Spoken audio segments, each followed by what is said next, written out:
With that being said, welcome to the new show on the block. Touching every topic, guaranteed to make it hot. Run them Phillip River spirals to girly running the rock. Run them lake show dunks to them game winning shots. It's a lock, it's a fact that we only spitting facts. Like who wreck a finna flop and who stay on top of that. Who the hottest of the month and who really spitting trash. Don't stress, just guess. This your favorite podcast. Everything should be dead after. That's what he said.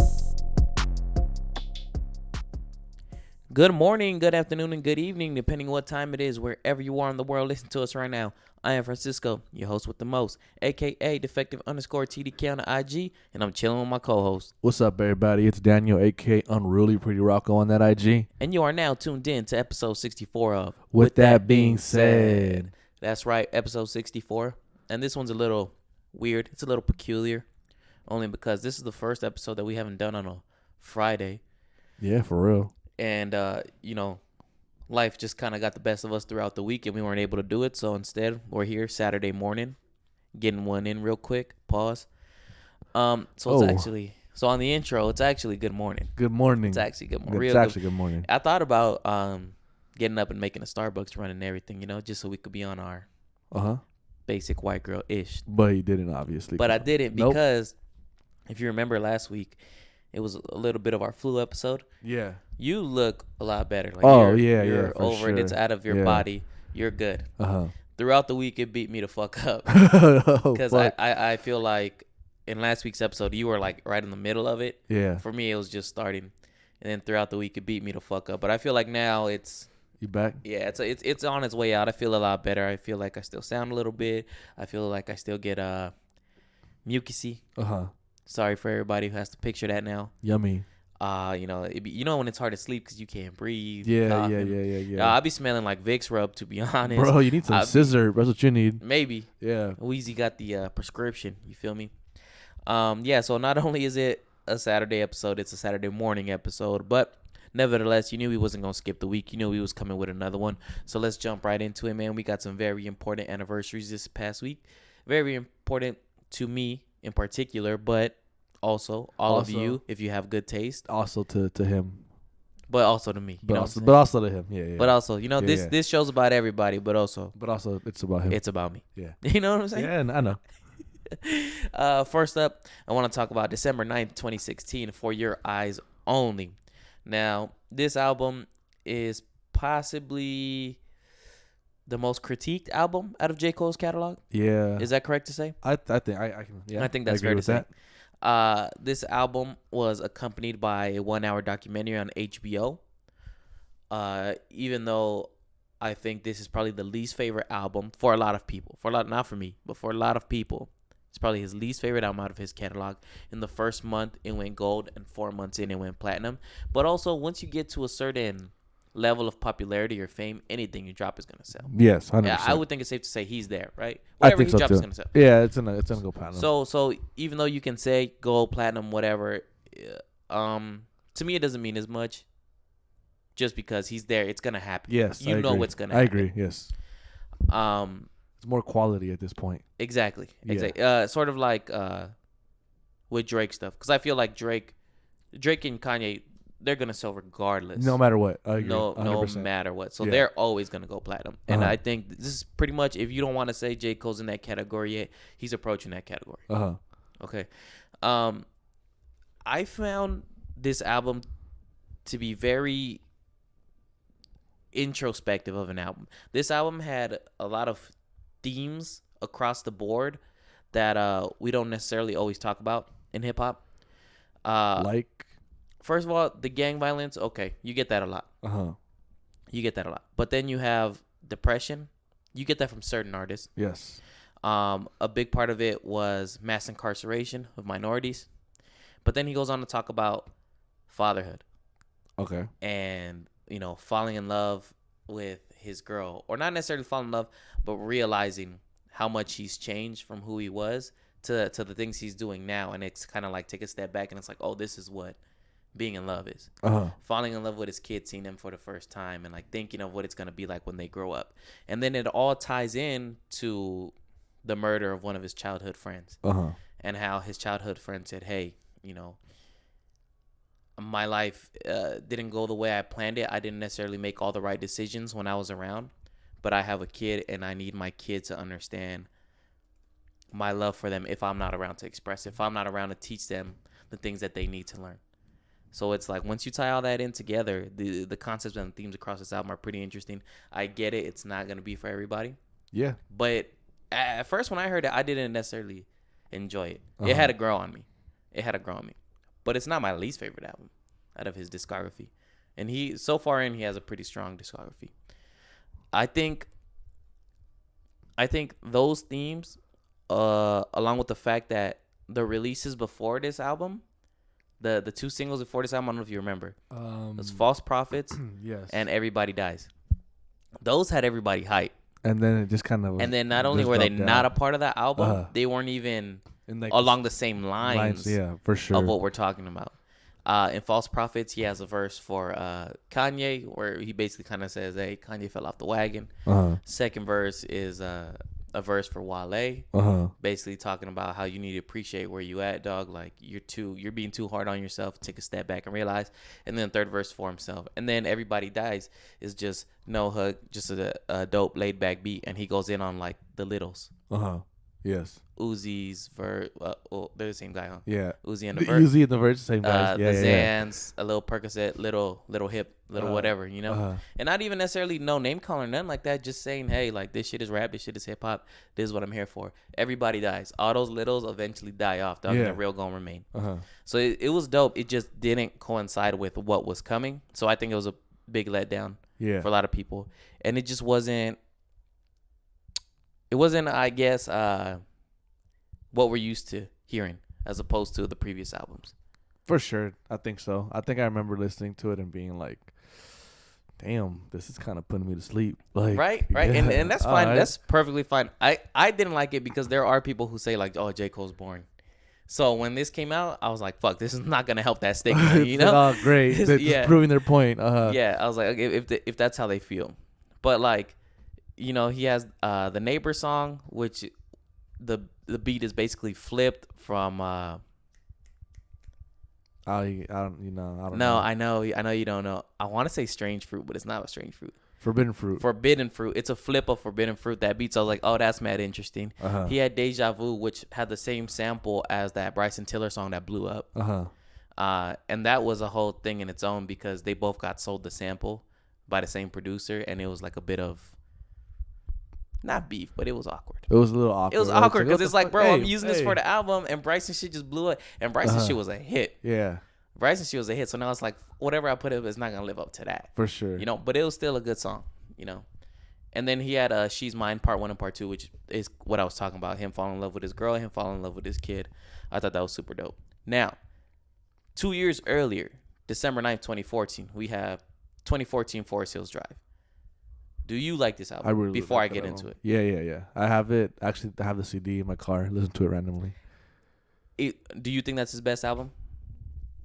I mean, yeah, I feel like it, but also I'm not that big of a J. Cole fan, so I feel like I can't say that. I'm not mad. If people say it's his best album, I get it. I'm not mad at it. Not only is it storytelling throughout the album, and like the way he does it is. It's fucking precision, dog. Like this level of lyricism added to the fact with this level of preparation, dog. It's like there's not much you can do with it, dog. Like this is why you're at where you're at. Yeah. This is why you receive the accolades, and at least now you're starting to get the attention that you deserve. Storytelling throughout. January 28th, 03 Adolescence, A Tale of Two Cities. It's just bangers across the board, dog. The thing is, and like maybe I'm just being like. I'm probably being a Francisco right now. Talk to me. But like when people say like, "Oh, it's such a good album," but I was like, "Do you really understand like the storytelling in this album?" Because like I feel like they're just like, "Oh, they have a bunch of bangers." Like yes, he has a bunch of bangers in this album, but like just just the stories in every single song is like it's just dope. It's dope to like go through. And it really carries you through significant parts of his life where I think it's easy to identify and relate with. Which coincides with the major success that this album had, right? 3 times platinum. Yeah. No features. I mean, this guy, Yeah. I hate to sound snobbish, but it's just y'all need to hop on board, dog. I think people know. You need to be fucking with him to fuck with him. You know what I'm saying? I think it's a really good body of work. I have no problem saying it's his best album. Although Born Sinner was great, KOD was really good too. Now we're gonna go to a classic. We're gonna go to a few years back. We're gonna go to Godson, December 13th, 2002. To me, a top 3 Nas album all time. Obviously, Nas is one of the best to do it. Illmatic is by mostly held to be the greatest hip hop album of all time. That's cool. No beef there because it's fucking amazing. To me, Stillmatic is fucking dope. But then you have Godson. This to take you guys to try to put you in a time capsule of around the time when this album came out. It was right in the middle of like the Nas Jay-Z beef. So that's when this album comes out. Now add that to the fact that in that same year when he's working on this album, his mom passes away from cancer. It's like this album is just content heavy. Yeah. Like it just got it has like deep cuts. It's and you give a lyricist like Nas some real life shit to talk about, some shit to get off his chest, you're gonna get a great body of work. The songs that are probably most recognizable on there is I Can. You remember that song? Yeah. I think we all remember that song. It was a pretty dope song. It's a really, really, really dope song. Really dope song. Get Down was the opening track on there, which is fucking dope. But this album has 2 of my favorite Nas songs in Heaven and Made You Look. Made You Look, whenever that shit comes on, I don't give a fuck where I'm at. That beat is just unrecognized. Like, oh my God. I remember I was at an R&B show, and it was before the artists started coming out, so the DJ's just playing shit, get the crowd ready, or whatever, you know. And you're at an R&B show, so you don't really expect to hear this, but that beat comes on, right? And I'm like, oh hell, no, they shooting. Oh, Made You Look. Oh, son. I was rapping that shit word for word, going crazy. Just minding my own business, dog. Just my own. And then the girl next to me like taps her boyfriend on the shoulder and she points at me and they be looking at me. He goes, "Oh shit," nods his head and gives me some dap. I was like, "Damn, I'd rather you give me some dap than laugh at me." But I'm doing my thing, dog. You feel me? I don't give a fuck, bro. Yeah, Godson is a fucking great album, bro. Great album. Shout out to Nas, obviously a legend. Now we're gonna downgrade a couple calibers in rap, if that's okay with you, Danny. Downgrade. I mean, for the sake of this conversation, I feel like I'm gonna give props where props is due. How about that? Let's do that. I'm gonna give props where props is due. Okay, I respect that. All right, so do me a favor. I'm gonna need you to hop on in my time machine right quick. Okay. Make sure you close the door behind you. Can you close the door behind you? All right. Everybody got their seatbelts on? All right. Let me check my rear view. Make sure nobody's hands or feet are inside the vehicle. Roll up the window, please, Danny. We're gonna need that. We're going back about. Let's go back about a decade. Okay. You ready? Yeah. And we're here. Let's talk about Nick Cannon, Eminem Beef. Hey. For those of you guys who didn't think that was a great transition that I just made in the middle of my head, fuck you guys, because off top, this is still morning time. Yeah, man. Seems like 10 years ago, we have Mariah Carey's Obsessed, which honestly was a really catchy song. It was really catchy. And then the fact that she put that Eminem lookalike in the music video, I was like, oh, I see you. Yeah. I see you, bitch. And then you have Eminem's The Warning, which, come on, son. Let's just say the title of the track, it was properly placed on that track. It goes hand in hand. So recently, right, on our 2019 shit, about to be 2020, Nick Cannon goes on his podcast and he speaks about that time in his life. And he kind of addresses the things that he wanted to do to Eminem. On T.I.'s podcast specifically, right? Expeditiously. And he goes on and says, "Hey, I was looking for Eminem. I was, I wanted to see him. I wanted to, put these paws on him, whatever it is. These paws on him. Which caused Eminem to sort of rebuttal on a Fat Joe single. Fat Joe just released a new album. I feel like it was a bit of a ploy. You mean Eminem's response? Oh, okay. Only because, first of all, to do it on the single of a Fat Joe song who has nothing to do with the beef is a little weird, right? Why would you do that there? Yeah. And then 2, like, realistically, not to be fucked up, I think Fat Joe is personally a good rapper, but I'm not into his catalog like that. Who's really checking for a Fat Joe album in 2019? Who's gonna be like, oh fuck, Fat Joe just dropped. Oh shit, that new Fat Joe. Because let's be honest, none of my friends have like reached out to me and been like, yo, you heard the new Fat Joe. I'm not saying it was bad or nothing. I'm just saying I don't really know people who are checking for it. For sure. But don't get me wrong, we could still go all the way up, right? If he gets a single that hits, if he gets a single that hits, cool, it's gonna generate buzz, obviously, like it's supposed to. So in this sense, that single that comes out is gonna generate buzz, not necessarily by hitting, but we got a new Eminem dissing Nick Cannon. Yeah. That's how it felt to me. I was like, it's just weird. The timing of it is off. If I was Fat Joe and I heard Eminem do that, I'd be like, you know what? I don't want you to do that on my song. Let's you could do that on your own track, and I got no problem with you doing it, but just not on this, unless it was to gain attention and be like, yo, my fucking album is out. So after that, Nick Cannon comes back with 2 diss tracks. Okay, before we get into it, have you heard them? I heard I heard a couple bars, but I didn't hear the whole song. Okay, because I honestly fuck Nick Cannon. Like, I don't want to give him clout, dog. But he's a gigolo spending lots of dough. That's true. That's true. That's true. That's just facts. That's just facts. So the first song was titled "The Invitation," and it was featuring a voicemail or a phone call from Suge Knight, and then it had verses from Charlie Clips, Hitman Holla, and Prince Easy. Prince Easy, I'm not too familiar with. Okay. Off top. Charlie Clips and Hitman Holla are both battle rappers. Hitman's nice, but Charlie Clips is one of the best battle rappers I've seen. Okay. I've heard. So I got a lot of respect for Charlie. He's fucking dope. But when you get into this first track, it's a lot of Candy references, right? Plays off his name. So it's like Eminem's a good name because he's a nut. Okay. Right? Your name's Eminem. How could you be mad that a star burst? Okay. That one's a little more clever. Okay. I'll give you that one. A lot of drug use lines, and then somebody ends their verse with a white boy acting black. But it's like, how many times have we heard that? Like a million times. You need to figure out a different way to come at him for that. Yeah. Because that just wasn't creative, and the verses on that first track were not all that impressive. I would say Nick Cannon had the worst verse on there. Right. Okay. Okay. Then you have the second song, which came out maybe a day later, maybe 2 days later. Went back to back like Drake. Yeah, and the song was called "Pray for Him," and this one, same guys, Hitman, Clips, Prince Easy, but this time he brought on Conceited. Also the Black Squad. Yeah, from Wild 'N Out. From the actual show. Wild 'N Out. Okay, for sure. Okay, so first off, they're gonna sample one of his best known songs, which is "Renegade," for the diss song. I like it. I respect it already. We're off to a good start. Okay, we're off to a good start. And then you're going to open up the song with who goes first? Charlie Clips. And like I said, Charlie Clips is arguably one of the best battle rappers I've ever seen. Good move. Start off strong with him. Prince Easy and Hitman, both their verses on the second track were better than the first. Okay, cool.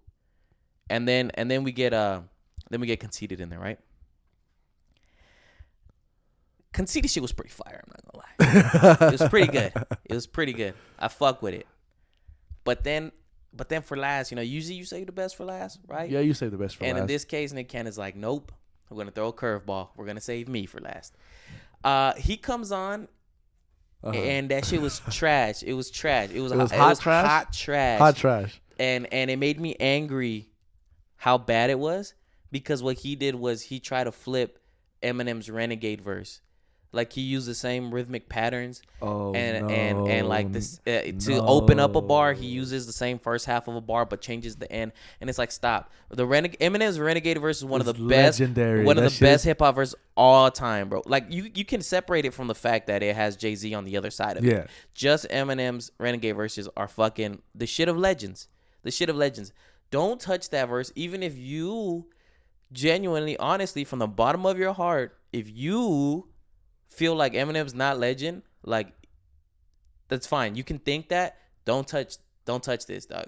Because in the hip hop community, that shit is the shit of legend. It goes on the top shelf in the Mano room. You know what I'm saying? Yeah, 100%. Among with others, but I'm saying that's where it belongs. So don't do this. Don't do this. So once again, Nick had probably the weakest verse of the group, but based off the pedigree of these guys that he's rapping next to, it's okay. It's okay if it was decent, but it wasn't. He just had to, like, tread water. That's all he had to do. Yeah, that's all you had to do, bro. All you had to do was just don't blow the lead. Yeah. Just go in the game and hold us there. Don't blow the lead. Because Clips and Conceited already did their thing. You already got better performances from Prince Easy and Hitman, bro. Like, just don't fuck it up for us, And then he goes in and, like, calls Eminem, like, a white supremacist, and you voted for Trump. And it's like, that's all not true. And to me, we've talked about it off air. I think we've talked about it on air a little bit. But to me, there's no boundaries in rap beef. Because for one, it's just words. and it's gonna be a competition of skill, really, and who can be more disrespectful at the end of the day. So there's not really any boundaries for me, especially if you agree to go into beef with somebody. But you're calling him a white supremacist based off of what? That he's white.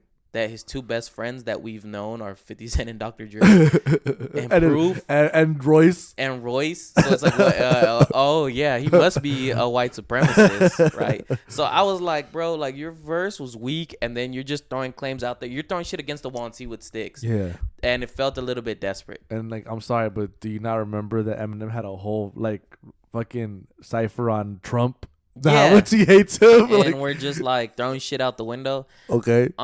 So then that shit had already pissed me off. But then besides that, if you watch the video, the whole video just feels like product placement. Because everyone in the video is wearing Wildin' Out hoodies. Somebody has like Incredible, which is Nick Cannon's brand, like headphones on. They show like Wildin' Out Jordan collab for a new shoe that's going to come out. And then Conceited ends his verse with basically inviting Eminem on the Wildin' Out show for season 15. So is that what it is? And that's what it felt like. And I was like, what the fuck are we doing? At this point, what the fuck are we doing? After that, I was like, I hope Eminem doesn't even respond. I would want him to for the sake of entertainment, to keep me entertained. I'd do it just for the entertainment purposes, yeah. But after that, I was like, there's no need for it. There's no need for it. Your career is bigger than everybody of these guys combined, which is no disrespect, but these guys made their name off of the battle rap scene, which is not it is a huge community, but compared to the things Eminem has done, it's like, come on, son. Yeah. Come on, son. And they're your sons, basically. And now you're on Wildin' Out, which is where you're really starting to make bread, right? And now Nick Cannon's in a beef, and we're going to hop on a song with him. And then they act like, oh, that's my brother. Keep my brother's name out your mouth. That's my boy. Is he, or is he your boss and he's cutting you paychecks? So you feel like I'm going to come in and do this. Or he paid you to do a fucking verse. I just think I don't know. To me, it's weak only because you really had to have all the homies on your song. Like, I thought you wanted to diss Eminem. Like, I wasn't mad at that part. That part I wasn't mad at if I felt they were homies. But I don't feel like they're homies. I feel like Nick Cannon's your boss. Like, bro, okay. What are we doing? What if Eminem called his homies on a song? Who would he call? Okay, we can go down that line.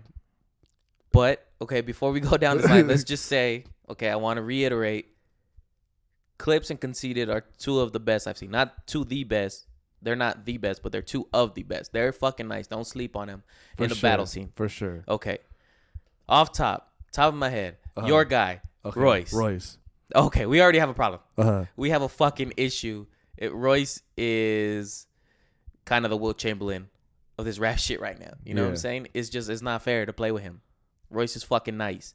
Now back to back with Eminem, like, come on, son. That's not gonna be cool. And then, you want to do social media beef? Is that what you want to do right now? Because we got 50 in the pocket too, and don't nobody beat 50 in no fucking social media That's beef. So fucking true. Come on, son. And then you just got guys that like look up to him. Guys like Joyner. Come on, son. Fire.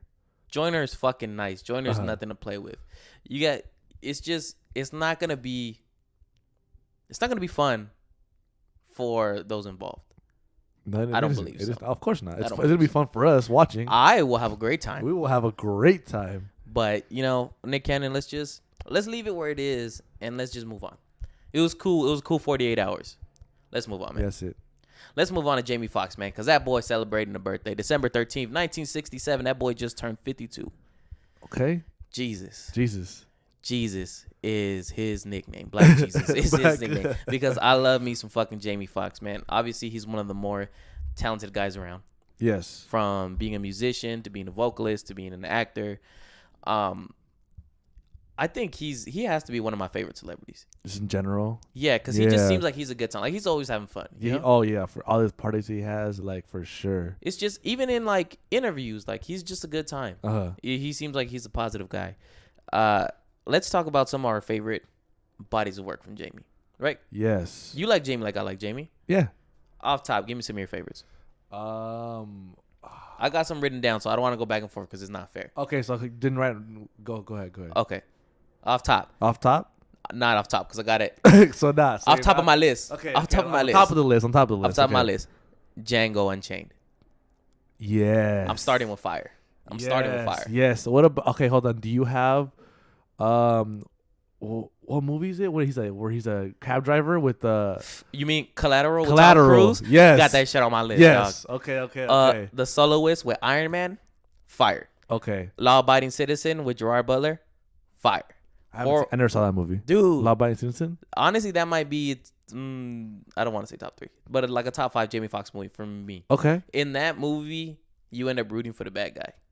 Ah. So it's already a great movie. Okay. It's already Horrible Bosses. He was really fucking funny in Horrible Bosses.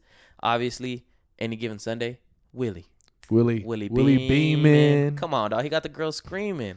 Willie Beeman. Funny as fuck with Jim Carrey on In Living Color, and Damon Wayans. He was on that shit too. The Jamie Foxx show. I used to love watching the Jamie Foxx show, bro. I don't think I watched it. Dog, you need to get more in touch with your BT experience, dog. The Jamie Foxx show was fire. And that's just some of his acting. What's the right word? Category. I was gonna say jobs. Repertoire. Yeah, repertoire, I guess. Because I was gonna say jobs, but that felt really underwhelming. Yeah, you're gonna say jobs. Yeah. And also, I didn't even put it on my list, but one of my favorite Jamie Foxx movies, I didn't think about it, was The Kingdom. That's just fire. I got that shit on DVD for anybody that want to borrow it. Don't trip. Yo, shoot that over, please. Shoot that. My girl probably upset because she's watched it a few times, bro. Because I just don't want to fucking watch that shit again. She's good, dude. And then that's just acting. We still have to talk about his music, right? Because he's had some dope features. He's had them, but his music on his own also holds up, I think. Unpredictable, the single and the album. I had that album. Just Like Me with T.I. That shit was fire. Digital Girl with Drake and I was literally about to say Digital Girl. And Your Other Boy. And Your Other Boy in Trey that song? Songz? Who? Isn't it The Dream? And Digital Girl? Yeah. I don't think Am I making it that might up? be The Dream. It might be The Dream. I gotta look at it. Also, I might be making that up. Yeah. Because if you guys been following this show over the year and a half that we've been on, we just make shit up, honestly. I mean, you might have caught me in a lie or two, but also fuck it. Yeah. Fuck it. Okay, let me see. Yes, it is The Dream. It is The Dream, right? I forgot about that. You're so right. Yeah. That's a great song. Oh, but let's go to the party starter, dog. The party starter? Let's go to the party starter, dog. Okay. Because, Hold on. No, because you don't play the song when the party starts. The party's already getting going. Okay. And then you drop it. Yeah. Okay. So let's say the party started, right? Uh-huh. We already warmed up. I'm a little liquored up. You know what I'm saying? And then I start behaving a little erratically. I start behaving maybe out of pocket. Maybe that's just not me. Maybe that's not who I am when I'm sober. But right now I'm not, dog. Am I gonna take the fall for that? No, you never gonna take the fall for that, dog. If you want to find who to take the fall for that, you need to blame it on the goose. Got you feeling loose. Blame it on the Tron. Got you in the zone. That's right, boy. That's alcohol. That's fucking fire, baby. Fire. Honestly, if you don't fuck with that song, I don't fuck with you, and that's just it. You could turn off this podcast right now. Unsubscribe us, post notification us, but don't. Everything. But don't. But Loki don't. But don't. We need it. We need it. Also, Slow Jams with Twista and Kanye. Damn, baby. I can't do it that fast, but I know somebody who can. That's right, son. So, I mean, if you don't love Jamie Foxx, I don't know what's wrong with you, bro, but I love Jamie Foxx. He's dope as fuck. Yeah. Great guy. Seems like a great guy. He never did nothing wrong to me. What about you? No, we cool. No, we good. We good. We're good. Well, let's talk We're on about good some terms. people who should have beef. Who? Because Anthony Joshua did something wrong to Andy Ruiz last weekend, dog. God. Yeah, that was. And probably one of the more underwhelming boxing matches of the year. Underwhelming? Underwhelming. I mean, I guess so. I mean, underwhelming. I wanted Ruiz to win, but I'm not mad at how Joshua fought. I was in between. I wanted Ruiz to win, obviously, because of my Mexican heritage, and it was dope to see, the first ever heavyweight and just support him, obviously. But also, he had his 6 months. But I'm an Anthony Joshua fan. Okay. So it's like, fuck. I wanted Joshua to redeem, get that title back. I'm not mad at the way Anthony Joshua fought. Me neither. When I say underwhelming, I mean underwhelming for the sense of how the first one played out. Oh yeah. To the second one. Yeah, we thought we were gonna see some knockouts. The hype train was all behind it. Yeah, hype train, 100%. Fighting in Saudi Arabia in the middle of the day in the United States. You know what I'm saying? Exactly. But Joshua put on a boxing clinic. His win was well deserved. I think it's pretty obvious that when Ruiz won the first match, it got to his head, right? I think, yeah, I think he's Right? never had. Yeah, he's never had that type of fandom of stardom. Of success. He's never had Yeah. to deal with any of that. And it just didn't look like physically or mentally he was ready for this match. I it's weird because I really thought he was gonna come back strong. I thought he was gonna be like, you know what, fuck, I beat this dude, I can beat him again. But I guess maybe he got too overconfident. Like, oh, I beat him easily last time. Like, I'm gonna beat him easily again. I mean, look, to the victor go the spoils, always. But after the first fight, Ruiz, I saw him in a couple of interviews. He was iced out. He had the watches. Iced out. He had the chains. A Rolls Royce. He was talking about how he got a Rolls Royce. He got his baby mama a G-Wagon. And I'm like, okay, cool. But also, we just won. Like, how are we spending all this money so fast? Yeah. And then I seen the second fight, and I'm like, damn, them cars going back to the dealership, baby. Like, what is we doing? Nah, I think he got paid that fight, too. No, I'm sure he did. But what I'm saying is he had to win in order for him to set up paydays in the future. Oh, 100%. I mean, I think he already set up paydays because he's a good fighter. He's a really good fighter. Right. But, yeah, if he would have won this fight, it would have been like, yeah. Because let's face it, in that division, there's 3-4 names that we talk about. Yes. Wilder, Fury, Joshua. Who is it? Ortiz, the other guy? Tito, King Kong Ortiz. Definitely not Tito Ortiz. His name, I forgot his name, but it's King Kong Ortiz. I know who you're talking about. He just fought Wilder. Yeah. Luis Ortiz. You know, there's only a handful of guys that we talk about, and it's like, Ruiz, cool, you beat Joshua, so you deserve to be there, but we need to see it again because too many people are gonna say it was lucky. And when you got your opportunity to do it again, it made the first one look lucky as fuck. Yes and no, because I don't agree with that, only because the way Joshua fought, you could tell Joshua was not trying to engage in any kind of back and forth with him at all. He was scoring points for that reason, because he knew that if it becomes a brawl, like, he could lose that fight because that's Andy's game. But that's honestly, that's any boxing match. When you get into exchanging, that's why they call it a puncher's chance, right? You have a puncher's chance because in an exchange you can catch somebody and it's night. Perfect example, the last Pacquiao Marquez fight, that was a night. That was a night, and it's like, you want to get an exchange. This shit can happen. Yeah. The thing is that Joshua he's not a boxer. He is a fighter. Like, he goes in, does what he does. He likes to get inside, right, do work. So to me, going into this fight, I was like, I don't think he has like the mental capacity to just box him. He's gonna get frustrated. He's gonna want to like get in there, and he didn't. He stuck to his plan, which made it more impressive. Yes, I was impressed because it just shows another level of game he just added to his boxing repertoire, like we just said. Yep, I believe there in no way should be a part 3. I don't have a problem with that. I don't see why Joshua would want to fight Grease again. It doesn't make sense for Joshua. For Andy, it makes sense. But it's like, for what? So we can watch you get your ass kicked for 12 rounds again? Like, no thanks. No thanks. And I understand, hey, you know, maybe third time he can bring something else to the match the same way Joshua brought something to the match the second time around. Yeah. But I just don't think it's going to happen. Me neither. I'm done with it.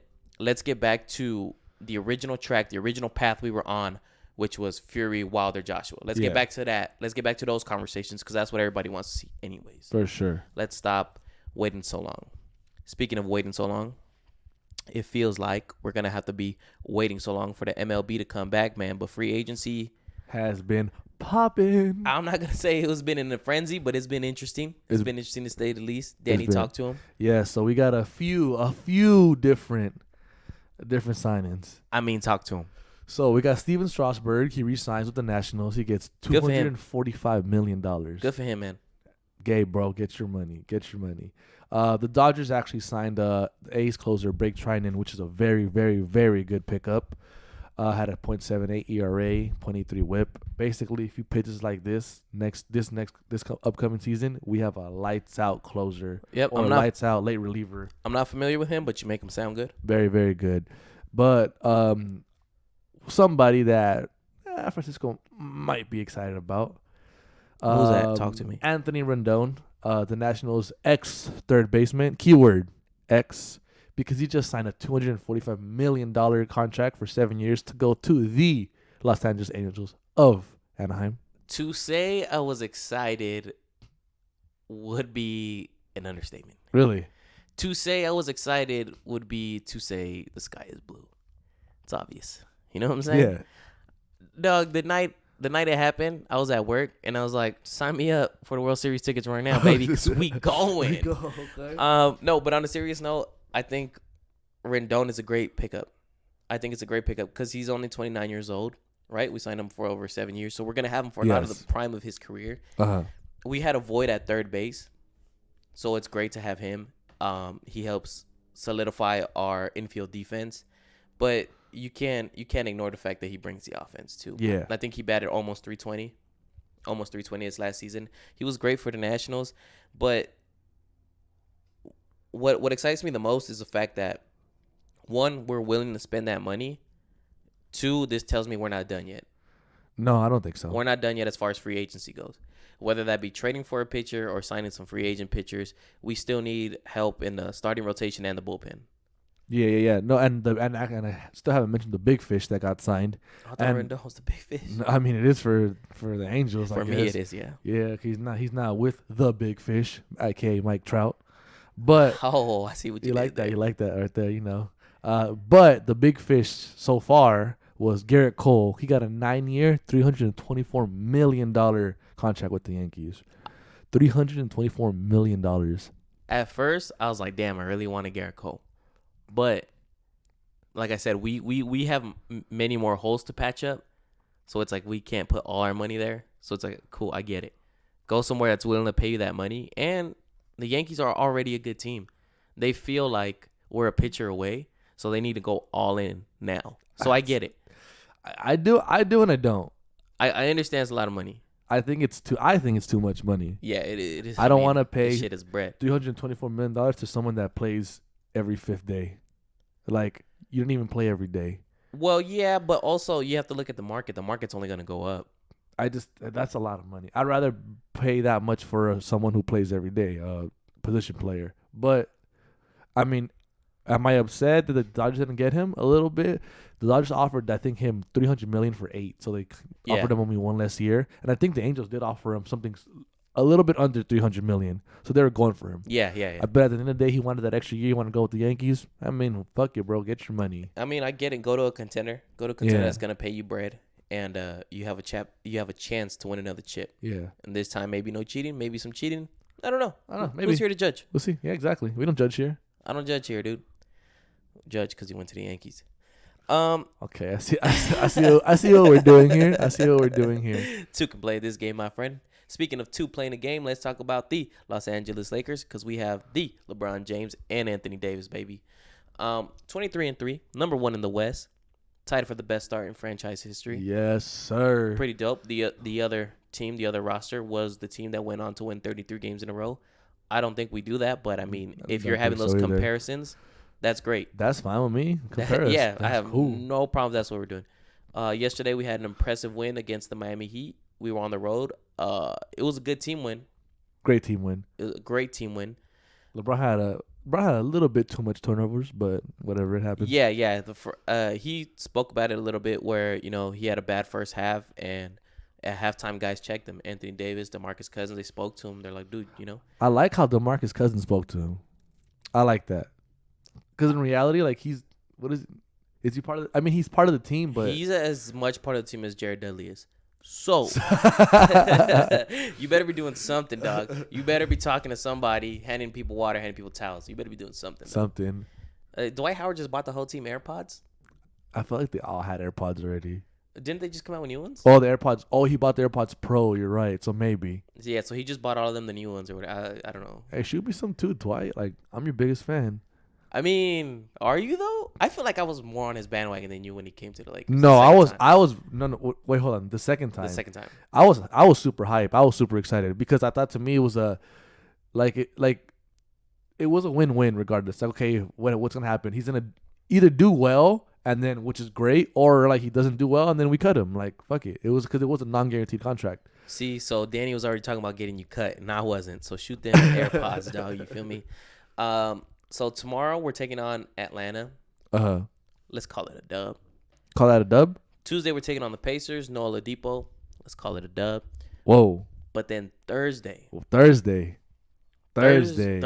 is probably one of the more intriguing games all year. I gotta figure out a way to watch that game because I'm working that day. Thursday, they're playing at the Milwaukee Bucks. It should be 4 p.m. tip-off. It's a pivotal game because it's a possible finals matchup. I know we're in December, but you have to be realistic and think these two teams could see each other in the finals. Both teams are deep coming off the bench. Like, the way these rosters are assimilated is pretty impressive. Yeah, but they don't got Jared Dudley. So they have an advantage in that standpoint. You're right. We have to deal with Jared Dudley, a.k.a. Elmer Fudd, coming off the bench.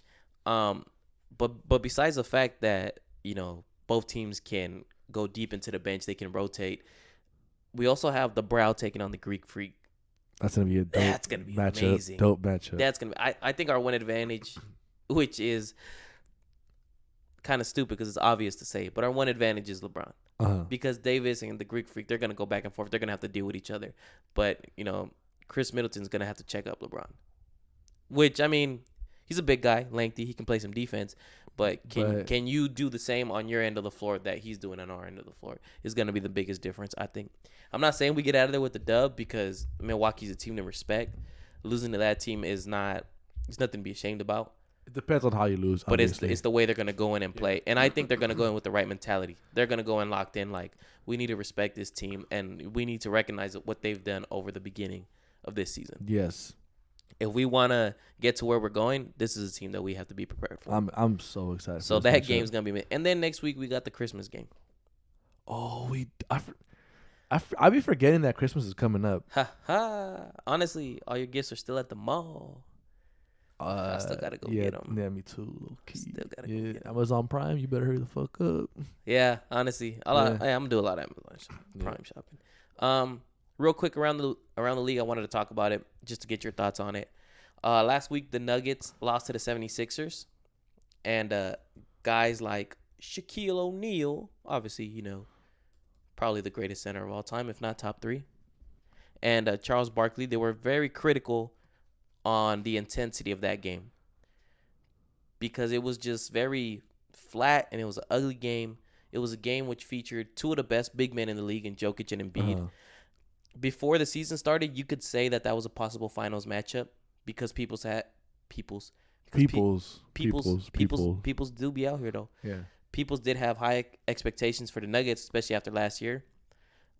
This game just failed to live up to the hype, and Embiid ended with 22-13. And 22-13 is a cool stat line.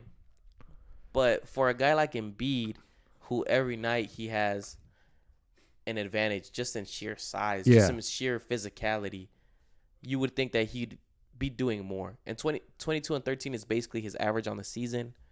He had missed like 10 shots, and then you have him playing up to the crowd, egging them on as like he makes a lucky basket. And when I say lucky, like his back was to the basket, he flipped it over the back of his head and it went in, and he's playing up to the crowd. And it's like, bro, do you know what you're doing? Yes, you won the game, and that's what matters. Wins matter.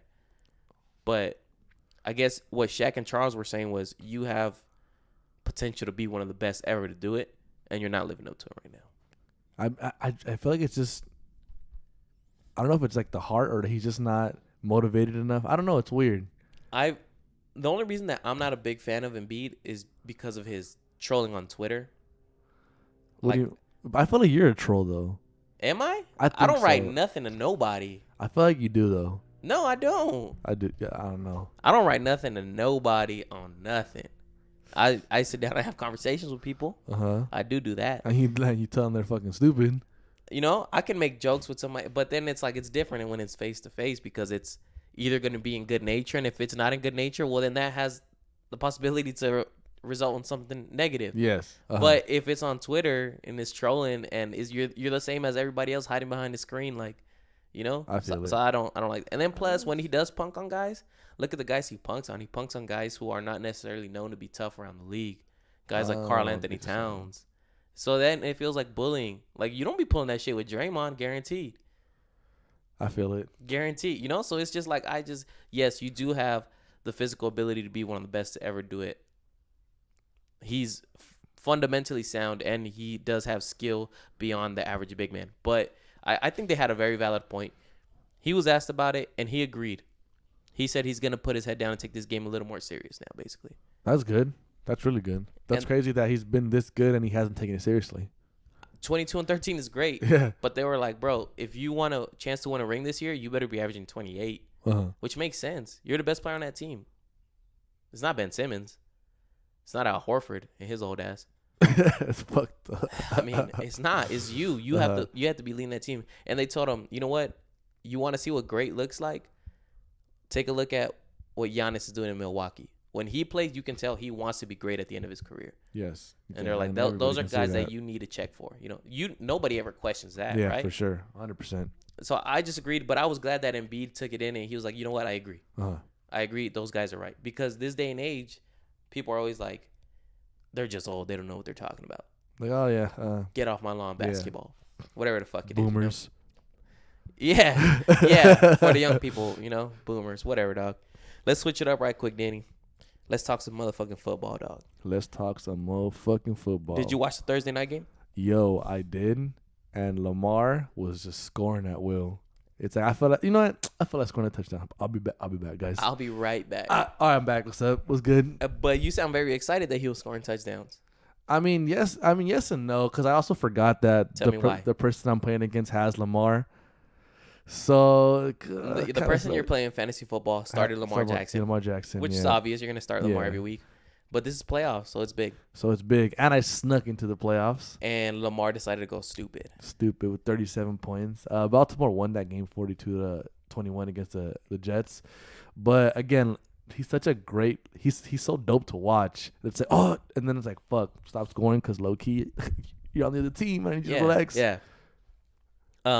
I think it was what we expected for Baltimore to blow out the Jets. I didn't expect the Jets to get 21, though, so that surprised me a little bit.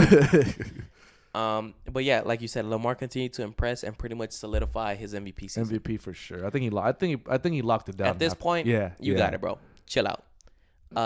As far as games coming up this weekend, there's only one game that really excited me.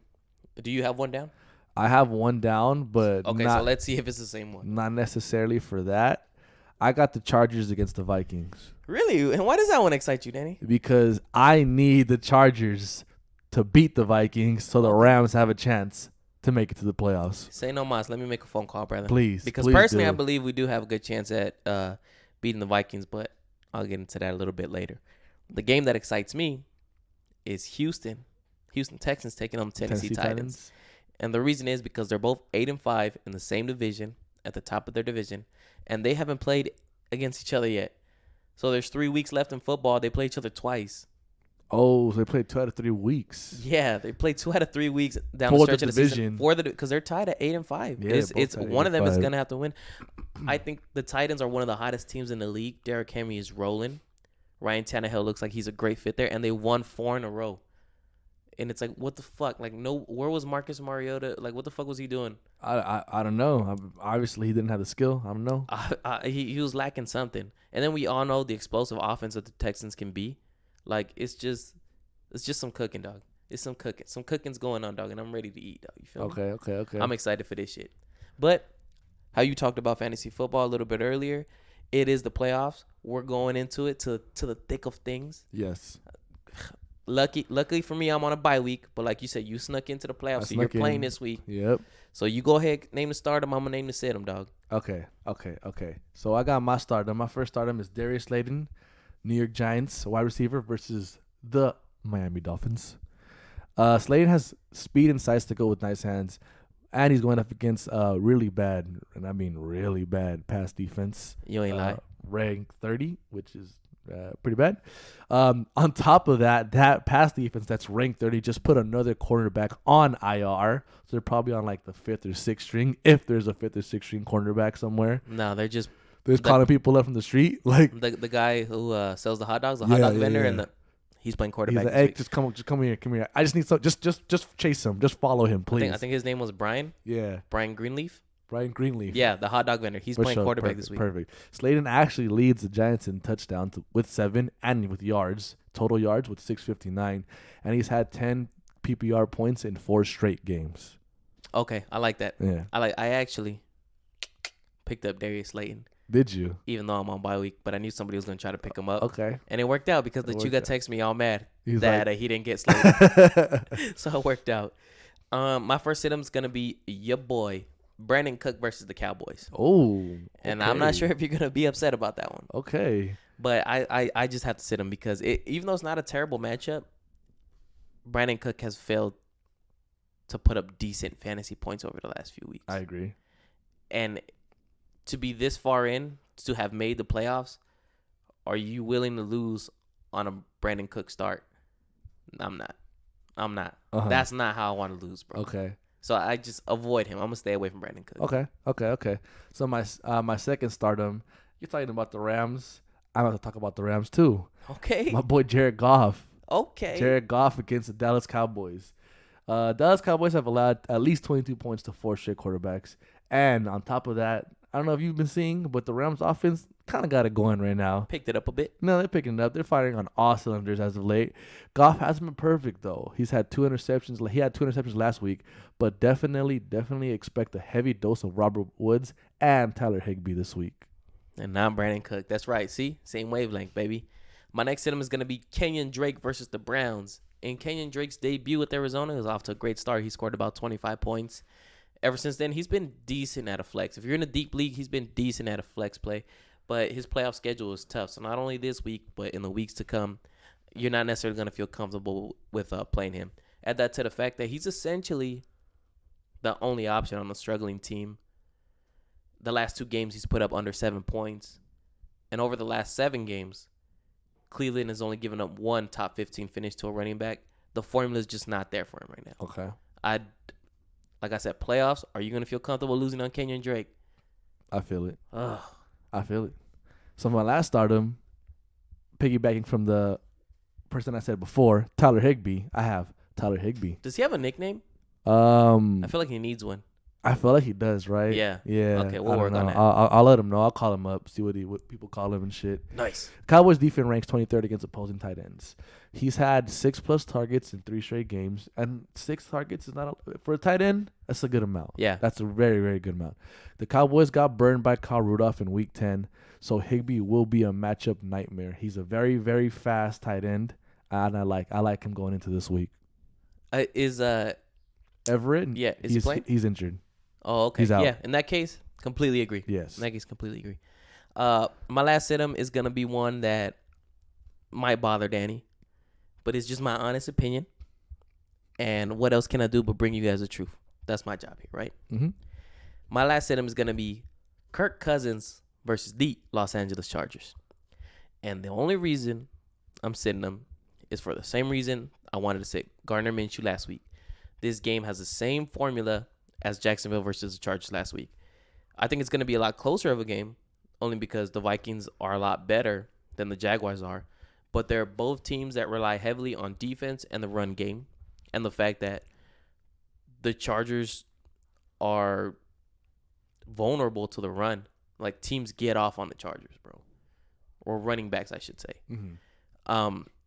Add that to the fact that the Chargers secondary got a boost from the return of Derwin James, Adrian Phillips. I think it's just going to be a bad day for Kirk Cousins. I think it's going to be a close game. I think Kirk Cousins, I don't think he's going to be bad. I'll say I think he's going to be average. But once again, we're taking this into consideration of the playoffs. Would you rather play a quarterback who's going to be average, or would you rather play a quarterback that's going to give you upside? True. And in a week where you're playing against somebody who will play Lamar Jackson, and he went off for 37. What are you trying to say? I'm just saying, for people who might be in that situation. Oh, okay. Do you want to roll the dice on Kirk Cousins lighting up the Chargers secondary? Interesting. I don't know how you feel about that, Danny. I don't know how I feel about it either, honestly. I know how I feel about that. But I guess we'll see what decision you decide to make. Oh, it's talking about me? Oh, no, so we've been talking about me people this in whole that time. situation. I'm talking about people in general. Okay, We're going to see okay. what decision you guys try to make. Uh-huh. And hopefully it don't bite you in the ass. I'm not trying to scare nobody, but I got a bye week, so I don't got to worry about this shit yet. Hey, Danny, thanks for sitting down and talking with me this morning, man. Thank you. Maybe we should do more morning episodes because this one felt good. It felt good. I need some breakfast, though. I need to just shoot up some eggs real quick. Same, bro. All right, man. We'll see you guys next week. Thanks for tuning in. Keep it trill. Deuces.